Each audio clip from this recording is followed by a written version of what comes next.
Afternoon, guys, gals.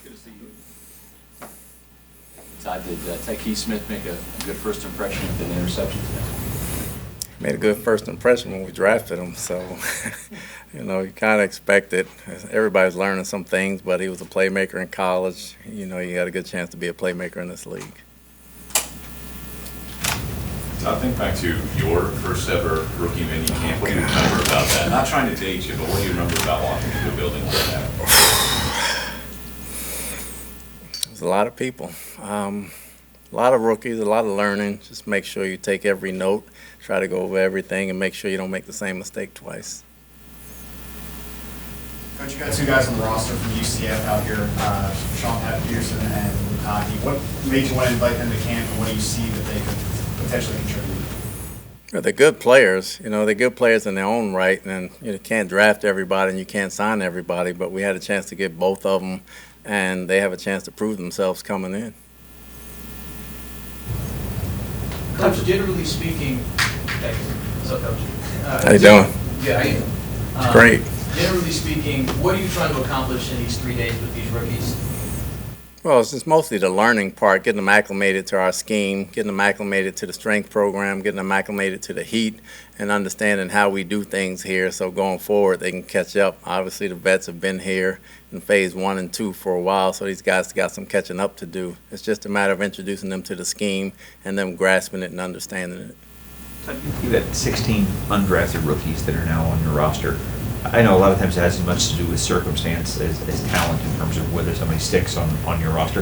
Are there any particular you're excited to have right now, or you think have a better chance than others to make it in?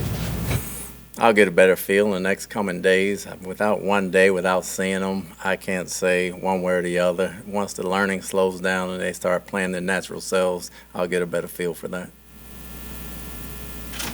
Does Jalen McMillan look like a plug-and-play type rookie? I mean, a guy that has made some big plays in college, but does he look like a guy who can step in here? You're going to have 3 receivers a lot, help you right away.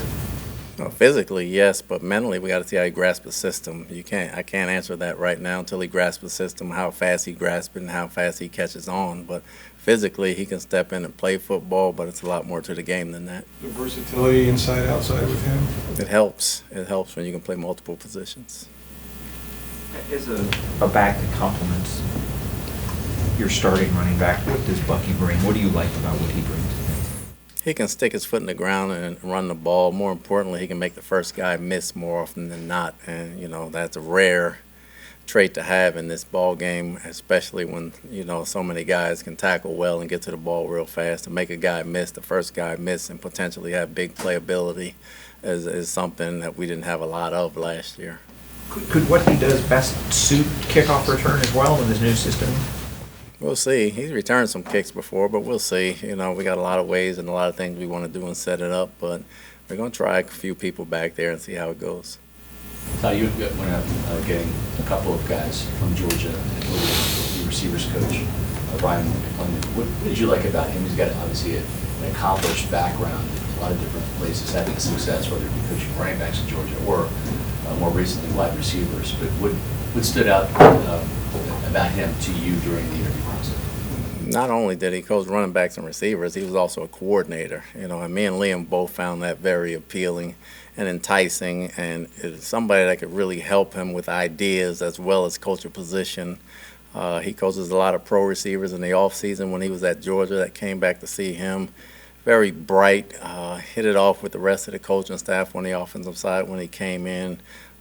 Lucky to have him, joy to have him. He's a heck of a coach. He's a heck of a person, and we're glad to have him. Coach, I know this is just all learning for these guys, right? And you look in and see what they can do better and everything. But how happy does it make you to see that you drafted Tyke to make plays, and today he made a play interception on the ball during team? He made a good play. We're not going to crown nobody the first day of rookie camp and say he's the greatest of all time, but he made a good play, and we're happy about that. And it's good to see he picked up where he left off in school. In the same sense, since Jalen McMillan, you could see just smoothing in and out of his breaks, really kind of a natural route runner and receiver. Was that something that obviously you saw on tape? Happy to see it carry over to the football field? Yeah, he's in very good shape, very athletic guy. Came in shape, running, so it'd be great to see how well he learns the scheme and how fast. What makes Kalen DeLoach a good fit for your defense? And is there opportunity there in linebacker? There's a good opportunity back there with that linebacker. He's a very good teams player. He's a very good nickel guy, and he can play Mike or Mo. He can play two backer spots, so anybody that has a chance and can do a lot of jobs on this club has a chance to make it. How much of this weekend is, for them at least, about learning versus making an impression? It's a little of both. You know, obviously the draft picks is more about learning. For the free agents and tryout guys, it's more about learning and making an impression. So you want to come in shape, you want to do the right things, you want to show growth learning-wise by each meeting and each day, and, you know, put your best foot forward. Todd, over the last couple of years, you guys have really hit on some draft classes. I mean, Jason did that really good job of not just finding depth, but also finding a lot of starters. How maybe rewarding is it knowing that spots are harder for these undrafted free agents to come get, whereas maybe a couple of years ago when you're turning over the roster, you had to rely on some of those guys to fill holes? When you get a good team, the cuts are going to be harder and the competition is going to be more. So you welcome that choice, but you know it's going to be a lot harder. We got some guys that can play, so in order to make this team, you're going to have to unseat somebody. So you're going to have to put your best foot forward. But you got 25 coaches here for the National Coaching Academy. They were talking about how impressed they are that there's kind of an open door policy, that they can kind of make full use of everything they can attend, everybody they can talk to this weekend. How important is that for coaches that are trying to get to the next level, whether they be in high school or college right now?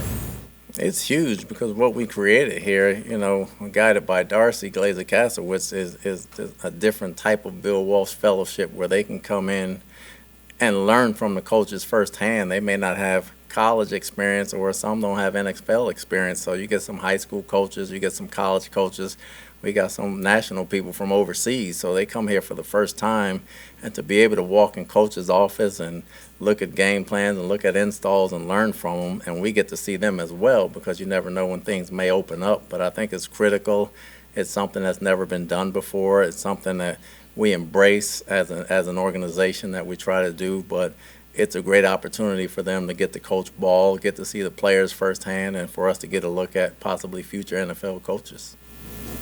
Speaking of coaches, Kevin Carter, you know, offensive line coach, a lot of time is the tone setter, the trend setter up front for that unit, which is so important to doing things like running the ball and pass protection. What are your first impressions of him as a coach, and how did he interview for you guys? Carter is very bright. He's an extremely bright guy. He's a heck of an offensive line coach. He's a worker. You know, he's a worker. If he sees somebody standing there, they're going to work. You know, he takes very little breaks, but he's very bright. Him and Liam were together before. He has a very good feel of the system. They do a very good job together along with Picucci, but it's nothing but great first impressions for him, the way he teaches, the building blocks he's putting in place. So hopefully it pays off going forward. Anything else? Thanks.